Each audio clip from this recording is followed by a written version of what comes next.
नमस्कार दोस्तों। आशा करता हूं कि आप सभी स्वस्थ होंगे, मस्त होंगे और अपने कार्यों में व्यस्त होंगे। वर्तमान में संपूर्ण विश्व कोरोना महामारी से जूझ रहा है, परंतु जो एक नई समस्या संपूर्ण विश्व के सामने चुनौती के रूप में आ खड़ी हुई है, वो है लोकस्ट अटैक। क्या है ये लोकस्ट अटैक? इस बारे में पहले भी आपने हालांकि कई न्यूज चैनल्स और यूट्यूब चैनल्स के माध्यम से जान लिया होगा, परंतु इस चैनल पर मैं एक डेडिकेटेड वीडियो इस टॉपिक पर बनाकर आप सबको इसके बारे में जानकारी देना चाहूँगा। तो वीडियो में बने रहिए।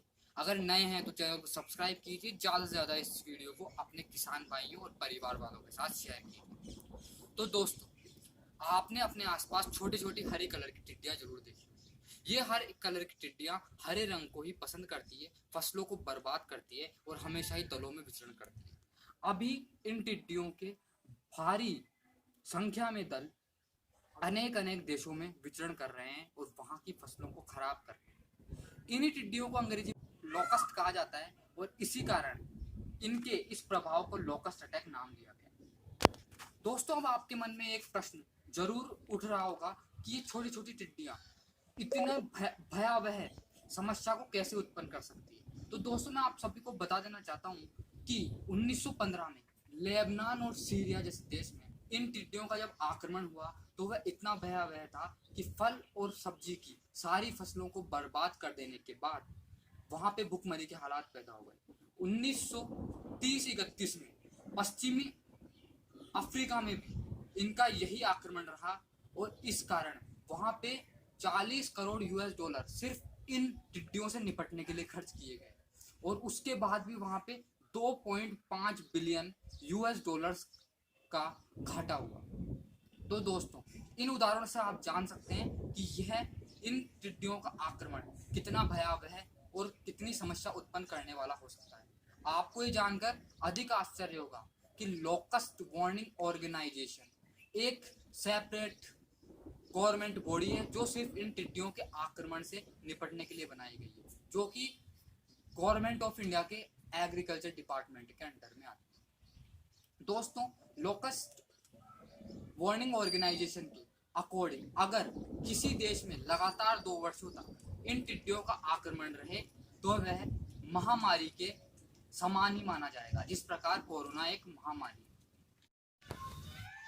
इस संस्था लोकस्ट वार्निंग ऑर्गेनाइजेशन यानी कि LWO के 2 ब्रांचेस भारत में स्थित है, जो कि एक फरीदाबाद दिल्ली के पास, जो कि इन टिड्डियों की एडमिनिस्ट्रेटिव इश्यूज, और दूसरी ब्रांच जोधपुर राजस्थान में स्थित है, जो कि इन टिड्डियों की टेक्निकल इश्यूज पे अपनी नज़र रखती है।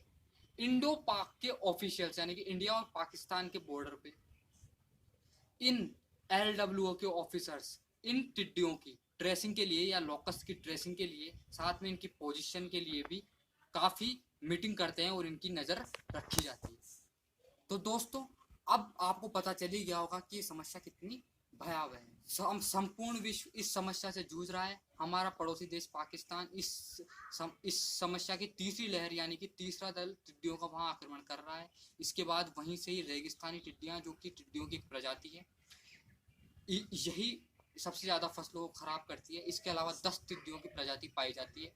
बॉम्बे लोकस्ट और ट्री लोकस्ट इन्हीं का एक उदाहरण है, जो कि हमारे यहाँ की देशी प्रजातियां हैं। भाई, ये टिड्डियां किस प्रकार से संपूर्ण विश्व की फसलों को खराब कर रही है। तो दोस्तों, केनिया में पिछले 70 साल में सबसे अधिक टिड्डियों का आक्रमण इसी वर्ष देखा जाएगा। साथ में पश्चिम में अफ्रीका में भी कई सालों से ज़्यादा प्रभाव इन टिड्डियों का अभी देखा जाएगा। साथ ही में पाकिस्तान से भारत की ओर ये टिड्डियां आ रही है और तीसरी लहर का आक्रमण भारत में भी देखा जाएगा। तो दोस्तों, अब यह है कि इनसे बचने के क्या उपाय हैं। तो दोस्तों, क्लोरोपायरिफोस और मेलिथियन, ये 2 प्रकार के केमिकल जो कि सरकार इनका छिड़काव करवा भी रही है।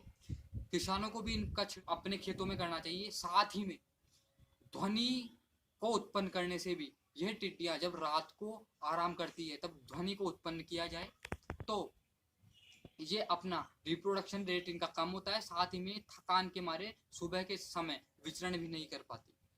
तो दोस्तों, आशा करता हूँ कि आपको ये जानकारी बहुत पसंद आई होगी। ज़्यादा से ज़्यादा इस वीडियो को शेयर करें और इस समस्या के बारे में सभी को अवगत कराएं। नए हैं तो चैनल को सब्सक्राइब करें, ऐसी वीडियोज़ में अपलोड करता धन्यवाद।